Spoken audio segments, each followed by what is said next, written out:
Benvenuti a Biazantes, oggi un'altra puntata sempre in compagnia di Bruno Lombardi. Ciao Bruno, buongiorno. A te.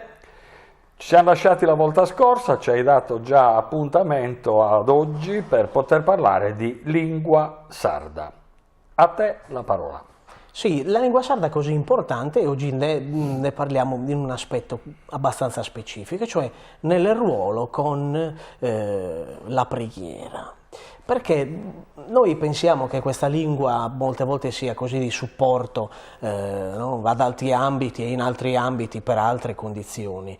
Invece noi vediamo una grande importanza ancora oggi della lingua all'interno delle famiglie, quindi della lingua parlata ovviamente, anche della lingua scritta. Però magari per la lingua scritta noi vediamo alcuni abbinamenti diciamo, più specifici con la poesia, non magari con la preghiera, benché ci sia comunque una grande tradizione anche di Gozos e di altri ambienti no, musicali che riguardano appunto la lingua sarda nella preghiera.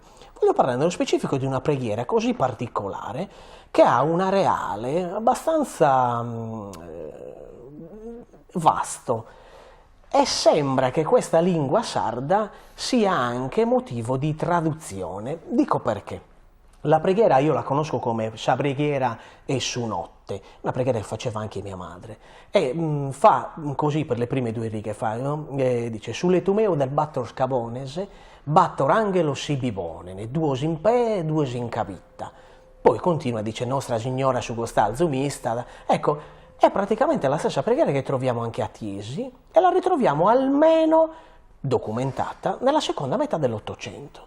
Ecco che questa preghiera e questa lingua considera almeno più di 100 anni di presenza nel territorio, ma non solo a Tiesi, un areale che va anche verso Cossuine, Pozzo Maggiore e addirittura anche in catalano di Alghero.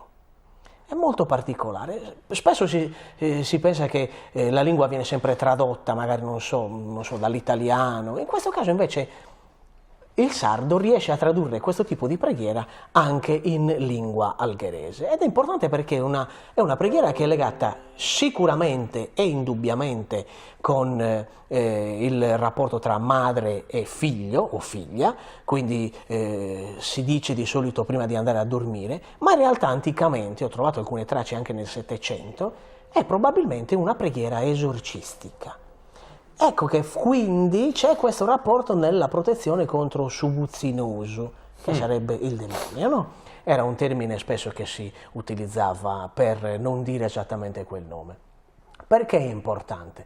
Perché segnala una presenza della lingua sarda nel tempo, mai corrotta, mai distrutta, neanche in ambito spagnolo, neanche quindi poi in ambito italiano, ma anzi così presente nella lingua parlata e anche in questi avvenimenti, perché la preghiera era un avvenimento, non solo legato alle famiglie a colui, insomma, o a colei che andava a fare quel tipo di rito o ritualità, ma in ambito paraliturgico, perché è al di fuori della liturgia, questo genere di preghiere esistevano, persistevano e venivano tramandate, come quelle che oggi chiameremo preghiere di liberazione.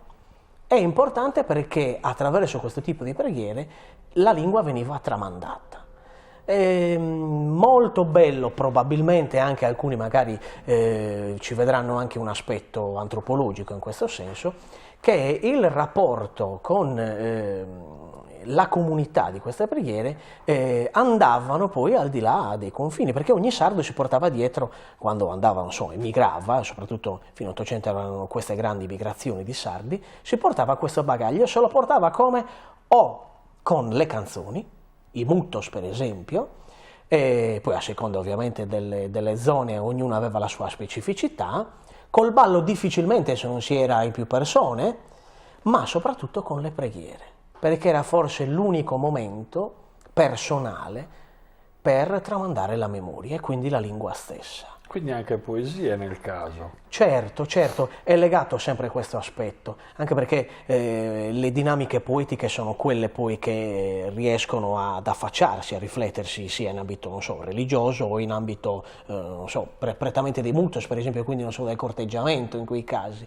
L'ambito poetico, quindi l'ambito simbolico, è una prerogativa certamente di tutto il bacino mediterraneo, certamente poi di tutte le altre culture, anche della cultura araba, però in Sardegna noi vediamo questo aspetto molto molto importante. E la lingua quindi dimostra che c'è ancora una vitalità in questo senso. Anche a Sassari abbiamo grandi esempi di preghiera, per esempio, non so, anche l'Ubaglionu, che è un ambito riconosciuto in ambito femminile, quindi recitato, a volte anche per dare l'ultimo saluto al morto, al defunto, e quindi in sardo si direbbe attitare su molto, no? Ecco che quindi vediamo questo aspetto così importante della lingua. Ecco perché è importante in questa puntata ribadire il concetto che la lingua sarda è un veicolo che non muore mai. Certamente si trasforma come tutte le lingue, ma non muore e può, secondo me, dare la possibilità di non perdere la memoria in quegli ambiti in cui, per forza di cose, la storia o comunque insomma, i tempi vanno avanti, volgono avanti e portano ovviamente la Sardegna in un ambito molto meno tradizionale, se vogliamo. Invece la lingua dimostra che non c'è differenza tra passato e presente, tra tradizione e non tradizione.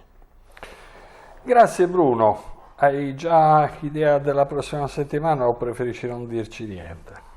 Parleremo di cornamusa in Sardegna, ma non dico altro. Cornamuse, strumenti. Cornamusa, Va strumento in Sardegna. Va bene. Ne vedremo delle belle.